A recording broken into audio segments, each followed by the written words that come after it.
Hi everybody, Peter Breen from Publicis Commerce. We are here almost live at Groceryshop 2025. We are talking to executives from across the Publicis Commerce landscape to get their perspectives on what they're seeing and hearing, the key trends, the important takeaways that they're encountering here at the show, where you're here right now with John Elliott, who is SVP Commerce for Saatchi X. John, we just finished up day 3. We did. Of what's going to be 4 days. I just wanted to find out from you, some of the key takeaways. What are you seeing and hearing that you think are noteworthy to be discussing here? Yeah, it's been interesting. I mean, a lot of the big panels and keynotes, there weren't as many points that were, I think super groundbreaking. There was a lot of talk about retail's convergence and retailers that want to be media networks and media networks that want to be retailers. And that's not new news. We know there's a long tail of retailers, and that hasn't changed and is only continuing to grow. A lot of talk about AI and what agentic AI tools will do for disrupting the consumer journey, and that's not, again, new news. Shocker, people are spending more on off-site media than they have been, before. And so, yesterday there weren't a ton of huge takeaways. I think what has been interesting is I've today spent more time talking with retail media networks and spending time with my clients and joining JBP conversations and QBRs.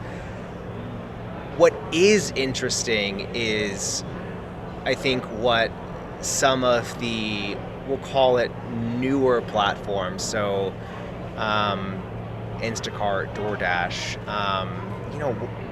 I think what they are doing is kind of some of the newer news. I mean, I think there have been some big announcements, over the last couple of days around DoorDash and their partnership with Kroger and how that is beginning to change. Obviously, Kroger has been a long-standing partner of Instacart, and so you're seeing this, yes, convergence, but it is, okay, well, how is what now DoorDash brings to Kroger, what does that offer from an incremental opportunity to a business for our clients versus what Instacart may? And so it's this kind of opportunity for this like hyper segmentation.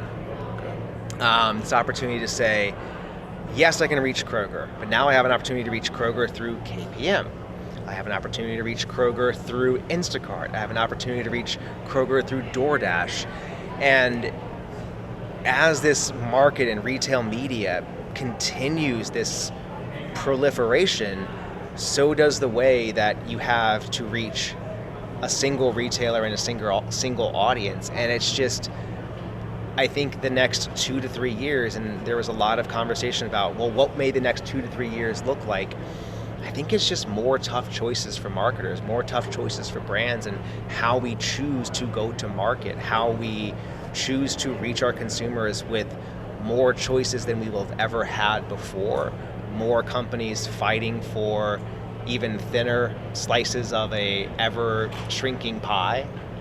And I think that has kind of been, that's not a new takeaway. I think that is something that probably most all of us could have said, yeah, we know that coming into it, but it is in the how it's manifesting, and I think that has been something that has been a bit more eye-opening, this week over the last 24 hours, is just where and how that convergence of these platforms is really coming in the name of convenience, in the name of how they are trying to create a customer experience that, can drive on delivering that all in the name of e-commerce. Cool. Great. That's going to wrap it up for our on-site reports, but that's not going to wrap it up for our reporting on the perspectives from Publicis Commerce executives. October 8th at 2 p.m. Eastern Time, we're going to have a few of our key executives speaking on a webinar that you're all invited to attend. There's information in the copy that's accompanying this video that'll let you sign up for that. We'll see you around.